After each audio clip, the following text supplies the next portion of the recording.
은혜 받으실 하나님의 말씀은 고린도 후서 6장 8절에서 10절까지 말씀이 되겠습니다. 고린도 후서 6장 8절에서 10절까지 말씀을 다 같이 합독하시겠습니다. 영광과 욕됨으로 그러했으며 악한 이름과 아름다운 이름으로 그러했느니라. 우리는 속이는 자 같으나 참되고 무명한 자 같으나 유명한 자요, 죽은 자 같으나 보라 우리가 살아있고 징계를 받는 자 같으나 죽임을 당하지 아니하고 근심하는 자 같으나 항상 기뻐하고 가난한 자 같으나 많은 사람을 부요하게 하고 아무것도 없는 자 같으나 모든 것을 가진 자로다. 아멘. 오늘 저는 여러분과 함께 기독교 신앙과 역설이라는 제목으로 은혜를 나누겠습니다. 욕을 얻어먹는데 내용인즉 오히려 그것이 영광이 되고, 악한 사람들 같으나 실상인즉 아름다운 사람이고, 속이는 자 같으나 참된 것을 전하는 자들이며, 무명한 사람 같으나 실상 하나님 앞에서는 유명한 사람이 되는 것처럼, 기독교 신앙에는 세상에 보는 것과 하나님이 보시는 것에는 완전히 다른 역설적인 면이 많이 있습니다. 질그릇 같은 인간이 그 안에 죽으셨다 부활하신 예수님을 모시고 있으면 겉으로는 사방으로 우겨쌈을 당하여도 안으로 보면 전혀 쌓이지 않습니다. 겉으로 보면 답답한 일을 당한 것 같으나 안으로 보면 전혀 낙심하지 않습니다. 밖에서 볼 때 핍박을 당해 외톨이가 된 것 같으나 주님의 품 안에서 위로받아 버림받지 않으며, 그 굴러뜨림을 당해 망한 것 같은데 불사조처럼 살아나는 것이 우리 신앙인의 실상인 것입니다. 그러므로 우리 예수 그리스도를 구주로 믿고 하나님을 섬기는 신앙생활은 겉으로 보는 것하고 속에 실상하고 완전히 반대되는 일들이 많이 있습니다. 그러므로 우리는 역설적인 면을 우리 기독교 신앙 가운데 많이 발견할 수 있습니다. 첫째로 그 역설적의 기가 막힌 일은 죄가 많은 곳에 은혜가 많다는 것입니다. 이거 정말 역설적인 것 아닙니까? 의가 많은 곳에 은혜가 많다면은 그렇다고 우리가 말할 수가 있는데, 죄가 많은 곳에 은혜가 많다, 역설적인 가르침을 주시는 것입니다. 우리가 성경에 보면 탕자의 이야기가 있습니다. 한 아버지가 두 아들을 길렀는데 둘째가 아버지께 나와서 내게 속한 분깃을 내게 나누어 주려고 강요를 했습니다. 그는 자신만만하고 자기가 지혜 있고 총명하고 모략과 재능과 지식이 충만하고 능력 있는 사람이라고 생각하고 아버지보다는 훌륭하게 인생을 잘 살아갈 수 있다고 자신만만해서 아버지의 재산을 나누어 받고 아버지가 없는 먼 나라로 떠났습니다. 그는 아버지와 함께 살 때 자기 자신에 대해서 너무나 오해를 하고 있었습니다. 그러나 그가 먼 나라에 가서 허랑방탕하고 살다가 있는 돈이 다 떨어지고 큰 기근이 다가와서 호구지책을 할 수가 없게 된 것입니다. 살 도리가 없어요. 할 수 없이 수소문해서 직업이라고 얻은 것이 가장 천한 시골에 가서 돼지 농장에 가서 돼지를 치는 일꾼이 된 것입니다. 헐벗고 굶주리고 춥고 괴로웠습니다. 너무나 배가 고파 돼지가 먹는 쥐염 열매를 나누어 먹으려고 하다 돼지에게 물리기도 하고 처참했습니다. 그때야 정신이 번쩍 들었습니다. 자기가 절대적인 무능력한 존재요, 실력도 없고 바보천치 살아갈 수 없는 인간이라는 것을 깨달았습니다. 고난이 다가와서 그 인간 실체를 벗겨놓은 것입니다. 나야말로 세상에서 가장 못나고 가장 무능하고 바보천치고 살아갈 도리가 없는 버림받은 존재라는 것을 깨닫고 난 다음에야 돌이켜보니 아버지 집에 있을 때 모든 것이 아버지의 은혜였구나. 옛날엔 은혜인 줄 몰랐는데 먹고 입고 자고 깨고 생활하는 모든 것이 아버지의 은혜였구나. 그가 탕자가 되어 삶의 가장 밑바닥에 내려가고 난 다음에 비로소 아버지의 은혜를 깨닫게 된 것입니다. 전에는 은혜를 전혀 깨닫지 못했습니다. 방연지사로 이긴 것입니다. 그의 고백을 보면 누가복음 15장 17절로 19절에 이에 스스로 돌이켜 이르되 내 아버지에게는 양식이 풍족한 품꾼이 얼마나 많은가. 나는 여기서 줄여 죽는구나. 내가 일어나 아버지께 가서 이르기를 아버지 내가 하늘과 아버지께 죄를 지었사오니 지금부터는 아버지의 아들이라 일컬음을 감당하지 못하겠나이다. 나를 품꾼의 하나로 보소서. 당당한 아들이라고 자신만만하던 그가 모든 자신을 다 잃어버리고 이제는 품꾼의 하나로 입에 풀칠만 해주면 기꺼이 순종하겠습니다. 이렇게 변화를 받게 된 것입니다. 그가 고난을 통해서 은혜를 깨닫게 된 것입니다. 오늘날 사람들이 모든 형편이 좋고 잘 돌아가면 은혜가 무언지 모릅니다. 그러나 깊은 고통에 빠지고 시련과 환난에 빠져 자기의 무능함을 깨닫게 되면 그때 은혜의 귀중함을 깨닫게 되는 것입니다. 한 번은 예수님께서 바리새 교인의 집에 초청을 받아가서 식사를 하게 되는데 한 여자가 와서 계속해서 따라오면서 눈물로 예수님의 발등을 적시고 그것을 머리로 닦고 계속해서 그 발에 입 맞추고 향유를 발에 부었습니다. 그러니까 초청한 바리새 교인이 속으로 예수님이 하나님의 아들이었으니 잘하지 거짓말이구나. 그가 선지자이면 이 여자가 얼마나 고약하고 더러운 창녀라는 것을 왜 알지 못하고 더러운 여자가 감히 몸에 손을 대게 하느냐. 그때 예수님이 방에 들어가서 앉아서 바리새 교인을 불렀습니다. 시몬아, 한 사람이 빚을 졌는데 한 사람은 50데나리 빚을 지고 한 사람은 500데나리온 빚을 졌는데 둘이가 다 빚을 갚을 수가 없어. 그래서 채주가 탕감을 해 주었는데 50데나리온 빚진 자도 탕감을 받고 500데나리온 빚진 자도 탕감을 받았는데 누가 더 채주를 고맙게 느끼고 사랑하겠는가? 그야 50데나리온보다도 500데나리온 용서받은 사람이 더 사랑하고 감사하게 느끼지요. 내가 자네 집에 들어올 때 자네는 발 씻을 물도 주지 아니하고 나의 입에 혹은 뺨에 키스도 안 해주었다. 그러나 이 여자는 내 들어올 때부터 눈물로 내 발을 적시고 머리털로 발을 닦고 더러운 발에 계속 키스하고 내 발에 향유를 부었다. 너는 내 머리에 감람유도 붙지 않았는데 이 여자는 내 발에 향유를 부었다. 이 여자가 나를 이렇게 많이 사랑한 것은 많은 죄가 용서를 받았기 때문이다. 적게 용서받은 사람은 적게 사랑하고 많이 용서받은 사람은 많이 사랑하느니라. 놀라운 말을 했습니다.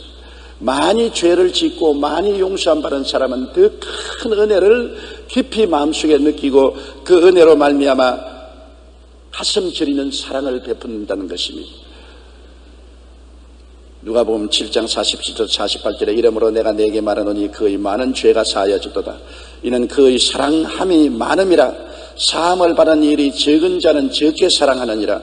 이에 여자에게 이르되 내 죄 사함을 받았느니라 하시니라. 여러분, 우리가 주님을 언제 크게 사랑합니까? 내 죄를 깨닫고 내가 얼마나 큰 죄인인 것을 깨닫고 그 죄가 예수님의 보혈로 용서함을 받은 것을 알게 될 때 주님 은혜를 깊이 느끼고 주님을 많이 사랑하게 되는 것입니다. 그러나 내가 죄인이라고 느끼지 아니하고 주님의 은혜를 체험하지 못하면 이름만 주여 주여 하지 가슴 속에 뜨거운 주님에 대한 사랑을 갖고 있지 못하게 되는 것입니다. 우리 한국의 초대교회 유명한 목사였던 이규풍 목사 이야기가 있습니다. 평양의 바울이라 불리는 이규풍 목사는 원래 장안의 소문난 불량배요 건달이었습니다. 잔치집마다 다니며 술 내놓으라 떡 내놓으라고 주먹을 휘두르고 잔치집을 풍지박산으로 만들었었습니다. 1890년에 우리나라에 온 모펫 선교사 집에 친구들과 함께 가서 돌을 던지고 모펫 선교사를 돌로서 때려서 턱이 부러져서 병원에 입원하게끔 만들었습니다. 얼마 후 그는 원산에 갔다가 또 다른 선교사를 만났습니다. 순간 그의 머릿속에 모펫 선교사가 떠올랐습니다. 그 사람은 왜 내게 얻어맞고 돌로서 턱이 부러져도 한 번 항변을 하지 않고 나에게 욕도 하지 않았는가? 왜 그랬을까? 양심의 가책이 떠올랐습니다. 하룻밤에 그가 잠을 자는데 머리에 가시관을 쓴 흰 옷 입은 분이 나타나서 기풍아 왜 나를 핍박하느냐? 너는 나의 증인이 될 사람이라고 말한 것이었습니다. 놀라서 깨어보니 꿈이었는데 그때부터 이전에 지은 죄들이 마음속에 자꾸 기억이 나고 마음에 고통스러워 견딜 수가 없었습니다. 왜냐하면 평양 장대신 교회 당시는 데 들어가서 내리 난동을 부리고 교회 건축을 회방하고 지은 교회를 무너뜨리고 한 죄도 지은 것입니다. 그는 가슴을 치고 통곡을 해도 용서받을 수 있을 것 같지 않았습니다. 그래서 자신을 전도했던 사람을 찾아가서 함께 서원론 선교사에 갔습니다. 자초지종을 들은 서원론 선교사님이 하나님이 당신을 부르셔서 주의 종으로 삼으려고 하니 당신은 예수 그리스도의 십자가의 보혈로 씻음을 받고 구원을 받으십시오. 그래서 이기풍 목사는 땅을 치고 예수님께 회개를 하고 보혈을 통해서 용서를 받고 마음의 기쁨을 얻자 스왈론 목사님이 기뻐하십시오. 주님이 당신의 죄를 다 용서해 주었습니다. 죄를 너무나 많이 지은 그였기 때문에 예수님의 십자가 보혈로 말미암아 죄사함을 받으니 은혜가 너무나 감격해서 그날이 생활을 다 포기하고 전도자가 된 것입니다. 그가는 평양신학교에 들어가서 우리나라 최초의 목사가 되고 초대 제주도 선교사로 파송받아 7년을 제주도에서 복음을 전파했습니다. 그 이후에 호남 지방에서 목회하다가 일본 심사 참배 반대해서 경찰에 잡혀가서 혹된 고통과 고문을 받고 투옥 생활을 하다가 병들어서 순교당하고 마는 것입니다. 교회를 핍박하고 선교사를 괴롭히는 청년이 예수님의 용서를 체험하여 오히려 다른 사람보다 더 열정적이고 헌신적으로 주님을 섬겼습니다. 나중에는 목숨까지 재난에 바쳤습니다. 왜냐? 죄가 많은 곳에 은혜가 많습니다. 크게 용서 안 받은 사람이 크게 사랑하게 된 것입니다. 그래서 이 위대한 선교사로서 복음 전도자로서 하나님의 나라를 위해서 크게 역사한 주의 종이 된 것입니다. 우리가 자기 죄를 깨달으면 깨달을수록 예수님의 십자가의 은혜가 감격적입니다. 죄를 깨닫지 못하면 은혜를 깊이 느끼지 못해요. 제가 평신도 때 서대신동에 있는 부산 풀가스볼 처치 루피 리처드 목사님이 목회하는 교회에 나갔는데 그게 피라는 과부 할머니 한 분이 딸을 데리고 교회를 열심히 나오면서 주님을 섬겼습니다. 그래서 저하고 늘 같은 옆에 앉아서 예배를 드렸는데 나보고 한 말이 청년 왜 눈물을 흘리면서 기도를 하지 않느냐. 그래서 눈물을 흘릴 것이 없는데요. 왜 울어요? 그러니까 그분은 눈물을 흘리면서 청년 죄를 파헤치면 얼마나 십자가의 은혜가 감격한지 모른다오. 나는 하루 종일 내 죄를 파헤치는 기도를 하고 그 죄를 파헤칠 때마다 예수님의 은혜에 감격해서 눈물을 흘린다오. 그래서 별난 여자도 있다. 사이콘가 보다. 저는 그때 내가 그렇게 죄인이라고 깨닫지를 못하기 때문에 하나님의 은혜를 뼈저리게 느끼지 못했습니다만 그 과부 할머니는 너무나 그리스도의 은혜를 깊이 깨닫는 것입니다. 왜냐? 그 죄를 깨닫고 회개하고 보혈로 씻음받은 것을 체험할 때마다 은혜가 깊은 것입니다. 디모데전서 1장 15절에 미쁘다 모든 사람이 받을 만한 이 말이여 그리도 예수께서 죄인을 구원하시려고 세상에 임하셨도다. 죄인 중에 내가 괴수라. 왜 바울 선생이 그렇게 큰 은혜를 받고 그렇게 예수님을 사랑하고 전 생애를 던졌느냐. 그는 주님 앞에 죄인 중에 괴수라고 말했어요. 그 큰 죄가 용서를 받았으니 은혜가 넘쳐났고 주님에 대한 사랑도 크게 넘쳐났던 것입니다. 우리 찬송가 138장에 보면 만왕의 왕 내 주께서 왜 고초당했나. 이 벌레 같은 날 위에 그 보혈을 흘렸네. 이 벌레 같은 날 위하여 고초를 당하신 것입니다. 젊을 때는 죄의 깊이를 알지 못하기 때문에 그리스도에 대한 은혜와 사랑이 얕지만은 사람이 나이를 먹어갈수록 살아온 뒷길을 돌아보면 지은 것이 죄밖에 없습니다. 자랑할 것이 하나도 없어요. 한평생을 먹고 살면서 죄밖에 지은 것이 없으니 예수님의 십자가 보혈의 용서가 얼마나 감격적이고 주님이 은혜 베풀어 주신 데 대한 반응으로서 주님에 대한 사랑이 가슴에 사무쳐 올라오는 것입니다. 죄의 추악함과 더러움을 깨달을수록 예수님의 용서의 은혜를 깊이 체험하게 되는 것입니다. 고린도후서 5장 21절에 하나님이 죄를 알지도 못하신 이를 우리를 대신하여 죄로 삼으신 것은 우리로 하여금 그 안에서 하나님의 의가 되게 하려 하심이라. 에베소 2장 8절에 너희는 그 은혜를 의하여 믿음으로 말미암아 구원을 받았나니 이것이 너희에게 난 것이 아니요 하나님의 선물이라고 말씀한 것입니다. 마르틴 루터는 말하기를 율법의 방황이로 얻어맞은 자만이 예수 그리스도의 은혜의 치료가 가능하다고 말한 것입니다. 하나님의 율법 앞에서 죄인이 된 것을 깨달아야 십자가를 찾아와서 용서의 은혜를 갈구하게 되는 것입니다.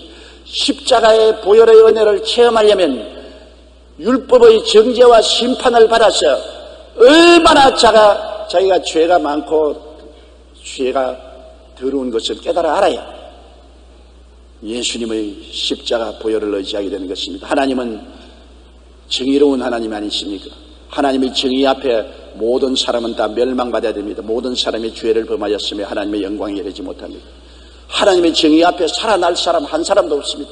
모두 다 지옥의 불구덩이 속에 던져질 수밖에 없습니다. 그런데 하나님은 또한 사랑의 하나님입니다. 그 자녀들이 불구덩이 속에 들어가는 것을 볼 수가 없습니다. 정의로운 하나님이 사람을 몸을 쓰고 오셔서 당신의 정의의 심판을 자기 몸에 받아들인 것입니다. 모든 인류의 죄악을 당신이 몸에 걸머지고 당신의 정의로운 심판을 당신 자신에게 베풀어서 우리의 죄를 청산하시고 고통을 겪으시고 다 갚아주시고 이제는 우리에게 누구든지 나를 믿으면 용서와 의와 영광을 받는다고 말씀하고 계신 것입니다. 죄를 지었음에도 불구하고 못났음에도 불구하고 버림받아야 마땅함에도 불구하고 주님께로 나오면 주의 사랑으로 말미암아 용서를 받고 의로움을 얻고 영광에 참여하게 만들어주시는 주님이시니 이 은혜를 얼마나 감사하고 이 은혜를 받은 사람들이 어떻게 주님을 사랑하지 않고 세상에 살겠습니까? 그러므로 우리 기독교 신앙이 역설적이잖아요. 의로운 사람에게 은혜가 많은 것이 아니라 죄가 많은 곳에 은혜도 많고, 용서 안 받은 사람이 주님을 사랑하는 것이 아니라 용서를 많이 받은 사람일수록 주님을 더 많이 사랑하게 된다는 것을 알 수 있는 것입니다. 둘째로 또 역설적인 것은 병약한 곳에 치료와 건강의 은혜가 넘쳐난다는 것입니다. 성경에 예수님께서 건강한 자에게는 의원이 쓸데없고 병든 자에게라야 쓸데있나니라고 말씀하는 것입니다. 예수님이 병 고치는 의원이 되신다는 것을 우리가 믿고 의지할 수 있는 길은 우리가 병들어서 괴롭기 때문에 주님께 나와서 그렇게 된 것입니다. 우리가 건강하고 병이 없으면 치료하는 예수님을 찾아갈 필요 없습니다. 몸이 안 아픈데 왜 병원 찾아가요? 건강한 사람이 의원을 찾아갈 리 없지 않습니까? 예수 그리스도가 우리의 치료자라는 것을 깨닫게 되는 것은 우리 심신이 약하고 병들었기 때문에 주님의 치료를 구해서 주님을 찾아가는 것입니다. 베드로전서 2장 24절에 친히 나무에 달려 그 몸으로 우리 죄를 담당하였으니 이는 우리로 죄에 대하여 죽고 의에 대하여 살게 하려 하심이라 제가 채찍에 맞음으로 너희가 나음을 얻었나니라고 말씀하고 있는 것입니다. 주님이 채찍에 맞음으로 우리가 나음을 얻었다는 것은 우리가 병들었을 때야 깨달을 수 있는 것입니다. 건강할 때는 그것을 깨닫지 못해요. 병들어서 지푸라기라도 잡고 매달릴 수밖에 없는 처지에 있을 때 주님께서 내 병을 치료하기 위해서 채찍에 맞아 등이 갈기갈기 찢어지고 선지피를 흘리시다는 것을 깨달아 알게 되고 의지하게 되는 것입니다. 그렇기 때문에 내가 약할 때 주님을 의지하면 강해지는 것입니다. 내가 강하면 주님을 의지하지 않지. 그러나 내가 약하면 만왕의 왕 만주의 주 한없이 크신 반석 대신 주님께 의지함으로 강해질 수 있는 것입니다. 건강할 때는 자기의 건강에만 의지한 것입니다. 이사야 2장 22절에 너희는 인생을 의지하지 말라. 그의 호흡은 코에 있나니 셈할 가치가 없다고 말한 것입니다. 코에 숨이 떨어지면 그냥 흙으로 돌아가는 것입니다. 인생을 자랑할 것이 전혀 없습니다. 내일 일을 자랑하지 마라. 오늘 내게 어떠한 일이 날지 알지 못한다. 너 인생이 무엇이냐? 잠시 있다 사라지는 안개니라고 말하는 것. 이렇게 허무맹랑합니다. 하나님을 모르는 사람은 일시적인 자기 건강을 자랑하고 청춘을 자랑하지만은 순식간에 먼지와 티끌로 돌아갈 수 있습니다.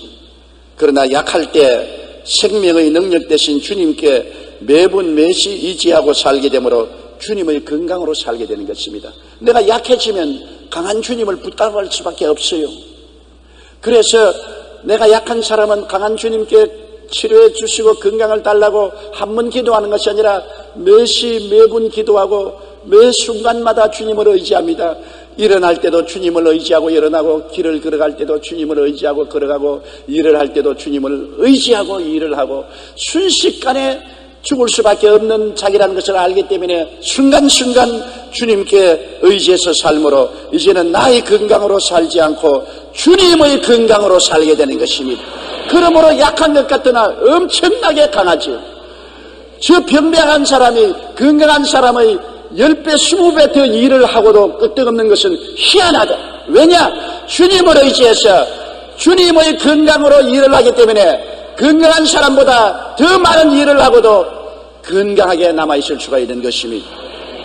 시편 41편 3절로 4절에 야훼께서 그를 병상에서 붙드시고 그가 누워있을 때마다 그의 병을 고쳐주시나이다. 내가 말하기를 야훼여 내게 은혜를 베푸소서. 내가 주께 범죄하였사오니 나를 고치소서. 그렇기 때문에 몸이 약한 사람은 매일같이 번지 점프를 하는 것입니다. 여러분, 번지 점프는 높은 데 올라가서 줄에 매달려 뛰어내리는 것을 말하지 않습니까? 주의 약속의 말씀을 의지하고 매일같이 벼랑에서 자기 몸을 던지는 것입니다. 꼭 죽을 것 같으니까. 내가 꼭 죽을 것 같지만은 주의 약속의 말씀을 의지하고 벼랑으로 몸을 내어 날리면서 주님을 믿는데, 그런데 주님께서 나를 버릴 것 같은데도 불구하시고 항상 붙들어 주시는 것입니다. 항상 주님은 지켜주시는 것입니다. 고린도후서 12장 9절에 나에게 이르시기를 내 은혜가 내게 족하도다. 이는 내 능력이 약한 데서 온전하였음이라 하신지라. 그러므로 도리어 크게 기뻐함으로 나의 여러 약한 것들에 대하여 자랑한다. 바울 선생은 몸이 몹시 약했습니다. 어떤 병이라고는 말하지 않았지만은 바울 선생이 3번 주님께 나가서 눈물을 흘리며 통곡하고 이 몸의 병의 가시를 뽑아달라고 기도할 정도니까 바울 선생이 보통 약한 것이 아니었습니다. 스스로 내가 맡겼으면 하루도 온전하게 살아갈 수 없는 그가 그 많은 선교 여행을 하고 강의 위험, 광야의 위험, 이방인의 위험, 동포의 위험, 바다의 위험 파선하고 고생하고 헐벗고 굶주리면서도 건강을 유지하고 살아간 것은 그가 하나님께 의지했습니다. 그가 약해서 주님께 도와줄 때는 주님이 내가 약한 데서 내가 온전하여진다. 네가 약하기 때문에 목숨을 걸고 매시 매분 나를 의지하고 번지 점프를 함으로 내가 너희 속에 강하게 될 수가 있다. 그래서 바울 선생은 주님의 건강과 생명을 의지하고 온천한 만국에 나가서 씩씩하게 복음을 전가하고 교회 등불이 될 수 있는 것입니다. 바울이 자기 스스로를 의지했더라면 집에 들어 누워서 약병을 곁에 두고 일생을 살다가 갔을 것입니다. 그럼에도 불구하고 그는 주님을 의지했기 때문에 그 모든 연약한 가운데서 주의 능력과 건강으로 연약을 극복하고 위대한 복음 전도자여 사도로서의 일생을 바칠 수가 있는 것입니다. 성경에 주님께서 하신 말씀을 꼭 기억하십시오. 나에게 이르기를 내 은혜가 내게 족하도다. 이는 내 능력이 약한 데서 온전하여짐이라. 스스로 강하고 잘났다고 하면은 주님을 의지하지 않기 때문에 주님이 도와줄 수 없습니다. 약하고 무력하다는 것을 알았기 때문에 주님을 의지하니 주님이 그 모든 능력으로 채워주시고 붙들어 주시기 때문에 주의 능력으로 살게 되는 것입니다. 내가 약함을 자랑한다고 바울은 말했습니다. 여러분, 약함을 자랑한다는 말 보통은 생각할 수 없지 않습니까? 약한 것이 뭘 자랑합니까? 약한 것이 수치스러운 일이지. 그러나 바울 선생이 나의 약한 것을 자랑하는 이유는 내가 약하기 때문에 순간마다 매분마다 매 분초마다 주님을 의지하고 주님께 매달림으로 내 약함을 통해서 주의 강하심이 나타나기 때문인 것입니다. 나의 연약함을 통해서 주의 강하심이 나타나서 내가 도저히 이룰 수 없는 일을 하나님의 능력으로 이루게 되었다는 것입니다. 고린도후서 12장 10절에 그러므로 내가 그리스도를 위하여 약한 것들과 능력과 궁핍과 박해와 고난을 기뻐하노니 이는 내가 약한 그때 강함이라. 이 역설적인 것이 아닙니까? 세상 사람은 자기가 강할 때 강한데 예수 믿는 사람은 약할 때 강해지는 것입니다. 자기가 약할 때 무한히 강한 그리스도를 의지할 수 있으므로 주의 능력이 나타나서 강한 것입니다. 사람 스스로 강한 것이 아닙니다. 주의 능력이 약한 사람을 통해서 나타나므로 강하고 하나님의 놀라운 역사를 이루갈 수가 있는 것입니다. 주님 없이는 순간도 살 수 없음을 늘 체험하여 언제든지 천국 갈 각오를 하고 주님께 매어 달림으로 주의 권세와 능력이 나타나게 된 것입니다. 1967년 이스라엘의 총리였던 골다 메이어 여사의 사후에 출간된 자서전에 보면 이런 말이 나옵니다. 골다 메이어 여사는 이스라엘의 국무총리로서 대단한 능력 있는 분이었습니다. 그러나 깜짝 놀란 만치 인물이 못났어요. 골다 메이어 수상, 지금도 저희 머릿속에 기억나는데 남자같이 생겼습니다. 그렇기 때문에 시집도 못 갔지요. 그는 그 자서전에 그렇게 기록했습니다. 내 얼굴이 못난 것이 다행이다. 나는 못났기 때문에 시집도 가지 않고 기도하고 못났기 때문에 열심히 공부만 해서 나의 약함이 이 나라에 도움이 되어 국무총리로서 나라를 다스리게 되었으니 나의 실망은 하나님의 영광이 되었다고 말한 것입니다. 요새 전문직 여성들 보면 되게 인물이 못난 사람이 많아요. 다 그렇진 않지만은 훌륭한 의사 선생님이나 교수나 능력 있는 과학자나 보면 그렇게 잘난 여성이 없고 보통이에요. 잘났으면 남자들이 자꾸 찝쩍거려서 견딜 수가 있습니까? 학생 시절에 이미 남자들에게 잡혀가 버리죠. 별로 못났으니까 아무도 건드리지 않으므로 공부에 열중할 수가 있어서 훌륭한 여성 지도자들이 된 것입니다.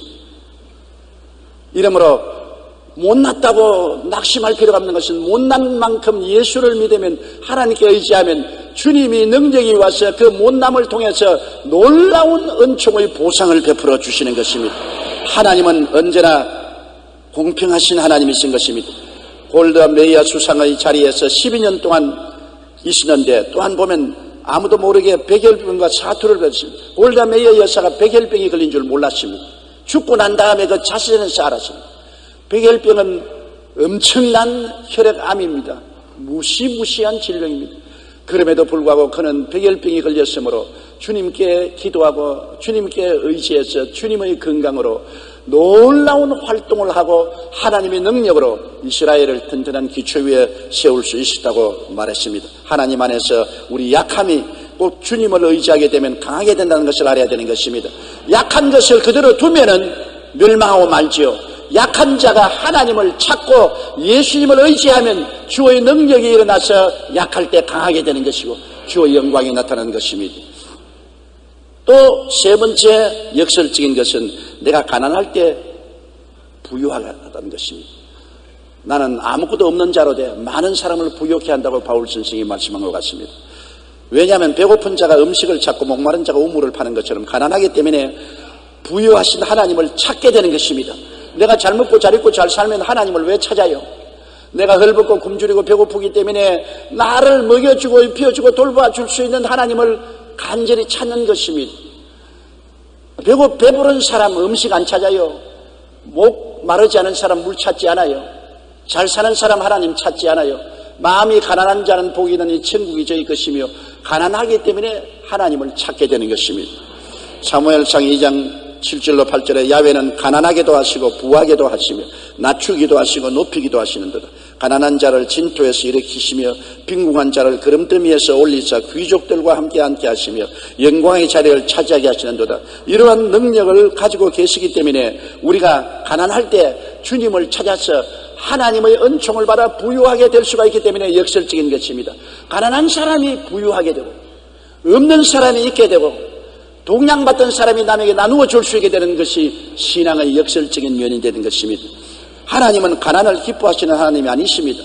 어떠한 사람들이 요사이 예수를 믿으면 복받는다는 기복신앙의 말씀을 전하지 말라고 하는데 여러분 배부른 소리 하지 마십시오. 제가 1958년도 불광동에서 교회를 개척할 때 모든 사람들이 헐벗고 굶주리고 가난해서 그들에게 하나님의 복음을 전거해도 마이동풍이었었습니다. 그들은 한 말이 천국에 그렇게 아름다운 미래를 가지고 계신 하나님이면 이 지상에 사는 동안에 우리에게 먹을 양식을 주고 덮을 이불을 주시고 입을 옷을 좀 주셔야 천당에 있는 것을 하지 지상에 조그마한 천당도 못 주는 하나님을 우리가 죽어서 영원한 천국에 들어간다고 어떻게 할 수 있냐. 여러분 잘 먹고 잘 입고 잘 사는 배부른 사람들이 예수 믿으면서 하나님께 복구하는 것은 잘못된 것이다, 그렇게 말할 수 있지. 정말 배고프고 헐벗고 굶주리고 병든 사람, 나라도 도와줄 수 없고 이웃도 안 도와주는데 누구를 찾아갑니까? 하나님밖에 찾아갈 수가 없는 것입니다. 나는 거기에서, 불광동에서 하나님은 우리 영혼이 잘 되고 범사에 잘 되며 강건하고 생명을 얻되 넘치게 얻게 하는 좋은 하나님이라는 것을 깨닫고 전파하고 그 무수한 사람들에게 위로와 격려와 믿음을 나눌 수가 있었던 것입니다.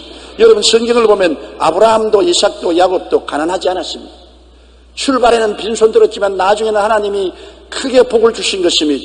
창세기 24장 35절에 아브라함에 대해서 그 종 엘리에셀이 이렇게 증언했습니다. 야훼께서 나의 주인에게 크게 복을 주시어 장성하게 하시되 소와 양과 은금과 종들과 낙타와 나귀를 그에게 주셨고, 넘치는 축복을 아브라함이 주셔서 아브라함은 가나안 땅에 맹주가 된 것입니다.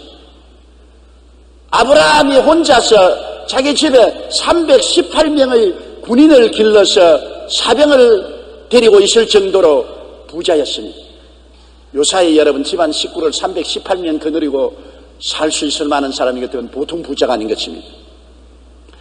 아브라함의 아들 이삭은 창세기 26장 12절로 14절에 이삭이 그 땅에서 농사하여 그의 100배나 얻고 마침내 거부가 되고 창대하게 되었다고 말하는 것입니다. 하나님이 이삭을 헐벗고 굶주리고 거지 대장이 되게 만들었다고 그렇게 말하지 않았습니다. 한 해 농사에서 100배나 얻고 거부나 되고 마침내 창대하게 되었다고 말하는 것입니다. 야훼께서 복을 주심으로 그 사람이 창대하고 왕성하여 마침내 거부가 되어 양과 소가 때를 이루고 종이 심히 많았다고 말했습니다. 그 아브라함의 손자 야곱을 보십시다. 야곱은 빈손 들고 지팡이 하나 짚고 야복강을 건너서 아람 땅 외삼촌 집에 가서 20년 동안 머슴살이 했지 않습니까? 그러나 창세기 32장 10절에 나는 주께서 주의 종에게 베푸신 모든 은총과 모든 진실하심을 조금도 감당할 수 없사오나 내가 내 지팡이만 가지고 이 요단을 건넜으나 지금은 2때나 이루었나이다. 큰 부자가 되어서 20년 후에 외삼촌 집에서 고향으로 돌아올 수가 있는 것입니다. 하나님은 말씀하기를 나는 아브라함의 하나님, 이삭의 하나님, 야곱의 하나님이라고 말한 것입니다. 그 하나님은 부자로 만들어주는 하나님이요 풍족하게 은혜를 주시는 하나님이었습니다. 우리가 돈만 벌고 축복만 받기 위해서 하나님을 이용한다면 기복신앙으로 나쁜 것이지, 우리가 하나님께 복을 받아 부유하게 되어서 그 물질로 하나님을 섬기고 이웃을 돌보아주는 일을 하면 얼마나 영광스럽습니까?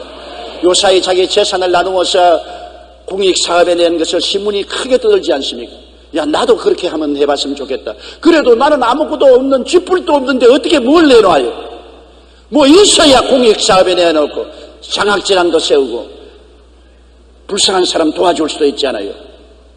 우리 여의도 순복음교회가 큰 교회요 부자 교회이기 때문에 300개의 교회를 세우고 600여 명의 선교사를 내보내고 엘린복지동산을 운영하고 한세대학을 운영하고 놀라운 선교 사업을 할 수 있는 것은 있기 때문에 하는 것입니다.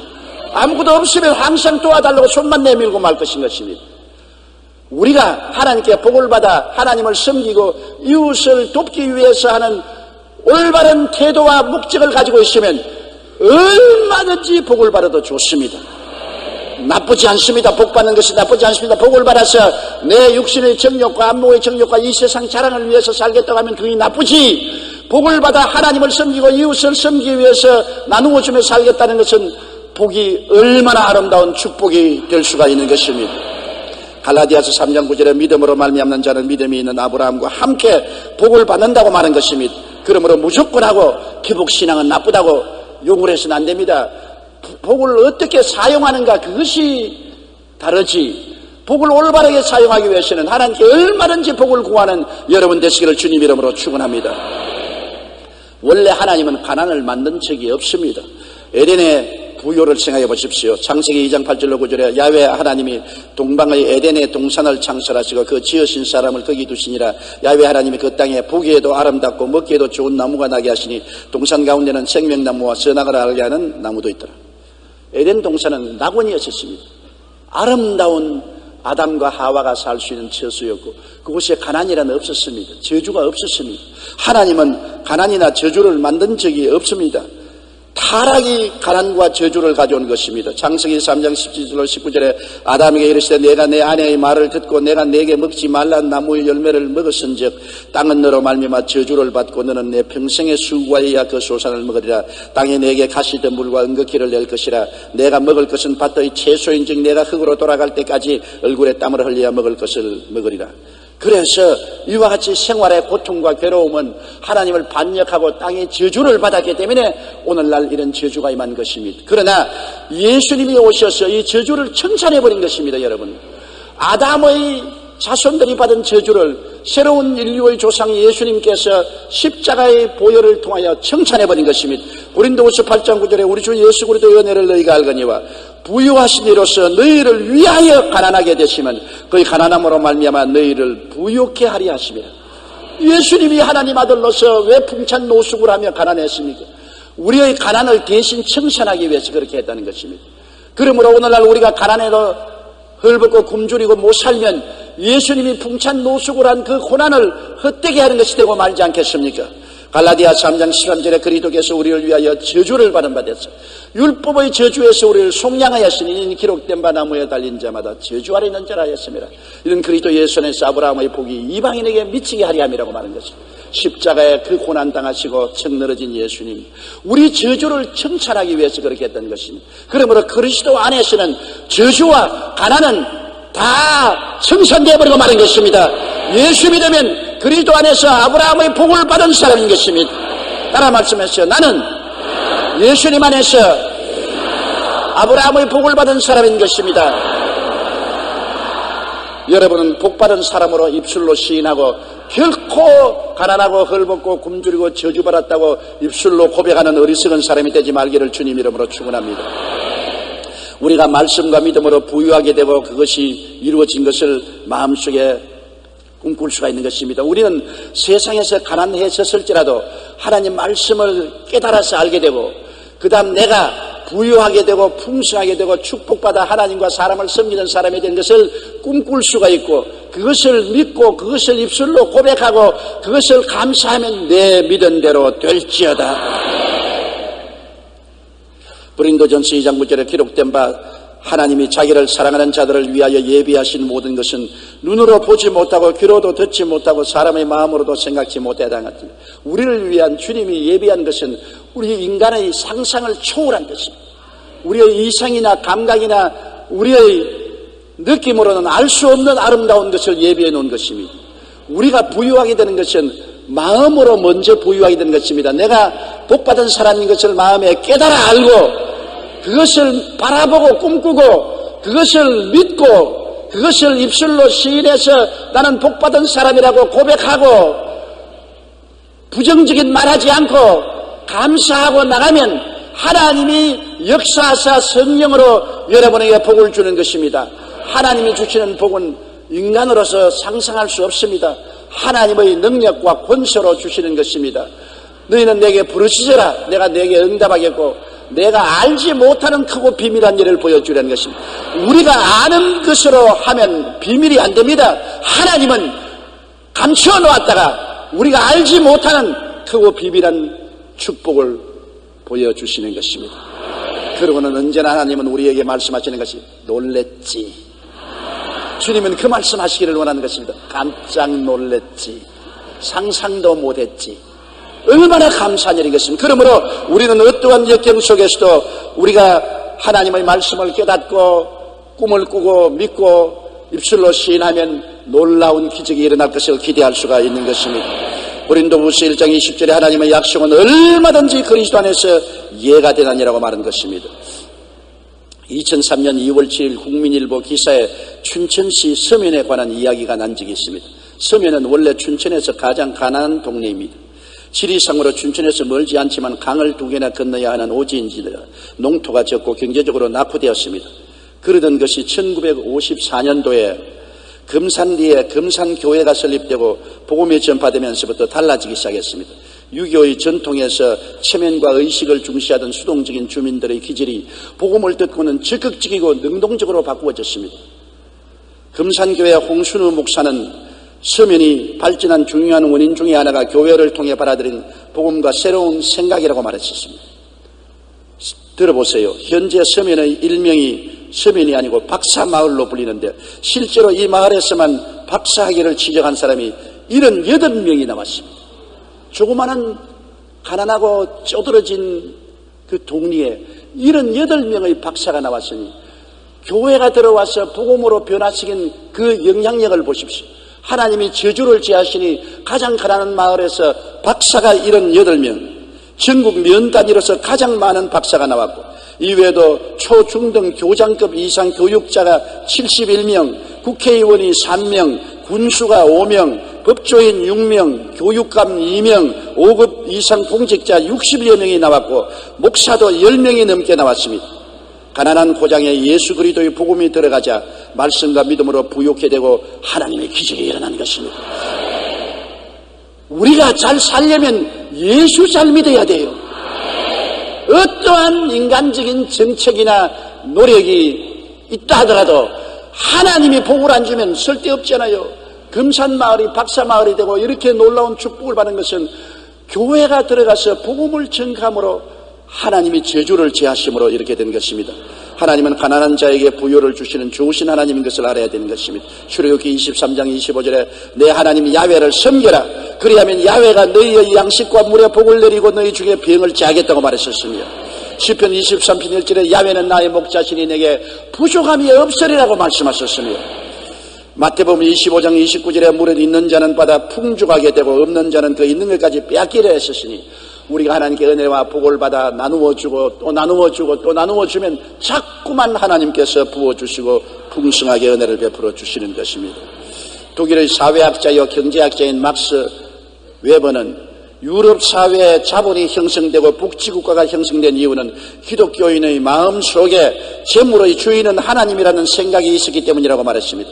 서구 경제의 근간이 기독교인의 믿음에서 출발했다는 것입니다. 오늘날 불합하다 미국이 잘 사는 이유는 막스 웨버가 말한 것처럼 예수를 믿고 하나님을 섬기는 신앙의 윤리 속에 섰기 때문에 잘 살게 되었다고 말한 것입니다. 하나님 안에서 가난한 부요로 변화된 것입니다. 예수님을 만나면 인생이 역설적으로 달라지는 것입니다. 죽는 것 같으나 살고 가난한 자 같으나 부유하고 거짓말한 자 같으나 참말을 말하고 버림받은 자 같으나 놀라운 은혜를 받고 죽는 자 같으나 살고 역설적인 놀라운 삶을 체험하게 되는 것입니다. 하나님은 판을 바꾸시는 하나님인 것입니다. 하나님은 판을 바꾸어요. 깽판을 축복의 판으로 바꿔버리는 것입니다. 악을 선으로 바꾸시는 하나님인 것입니다.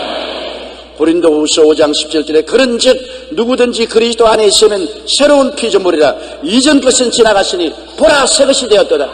예수님 안에서 십자가를 통하여 영혼이 잘됨같이 범사에 잘되며 강건하고 생명을 얻되 넘치게 하는 전인구원의 새로운 피조물로 변화되는 기적이 일어나게 되는 것입니다. 우리 고개 숙여 기도드리겠습니다. 사랑이 많으신 우리 하나님 아버지요, 주님께서 우리에게 십자가를 통하여 역설적인 은혜를 주신 것을 감사합니다. 세상에 볼 때는 죽는 자 같으나 하나님 안에서 살고, 세상에 볼 때는 가난한 자 같으나 하나님 안에서 부유하게 되고, 세상에 볼 때는 병들어 쓸모없는 사람이 되는 것 같으나 하나님 안에서 강하고 능력 있는 사람이 되고, 세상에서 희망이 없는 것 같으나 하나님 안에서 놀라운 희망을 갖게 되는 역설적인 은혜를 주심을 감사합니다. 그러므로 이 그리스도의 메시지는 우리에게 소망을 주고 이 세상에 빛이 되는 것을 감사합니다.